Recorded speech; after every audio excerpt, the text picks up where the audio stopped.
আগে জয় শ্রীরাম বলতো, মনে আছে?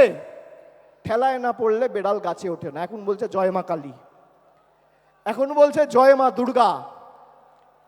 আর আজকে আমার নাম দিয়ে লিখে রাখুন 21শে জুলাই 2025। আমি বলছি 26-এর পর জয় বাংলা বলাবো, না বলাতে পারলে আমাদের ক্ষমতা নেই। আরে এটাই তো তৃণমূল কংগ্রেসের জয়, এটাই তো বাংলার জয়। যে বাংলার মানুষকে ভাতে মারতে চেয়েছিলে, আজকে সেই বাংলার মানুষের পায়ে মাথা ঠুকে জয় মা কালী জয় মা দুর্গা বলতে হচ্ছে। এটাই বাংলার 12 কোটি কৃষক, শ্রমিক, যুবক যুবতীদের জয়, তপশিলির জয়, আদিবাসীর জয়, জনজাতির জয়, কৃষকের জয়, শ্রমিকের জয়, বাংলার কৃষ্টির জয়, ঐতিহ্যের জয়, সংস্কৃতির জয়। যে দুর্গাপুজোর কমিটিগুলোর পিছনে ইনকাম ট্যাক্স লাগিয়ে দুর্গা মণ্ডপগুলোকে অপমানিত করেছিলে, দুর্গাপুজো বন্ধ করতে চেয়েছিলে, আজকে সেই বাংলার মাটিতে দাঁড়িয়ে জয় শ্রীরামকে বর্জন করে জয় মা দুর্গা বলতে হচ্ছে।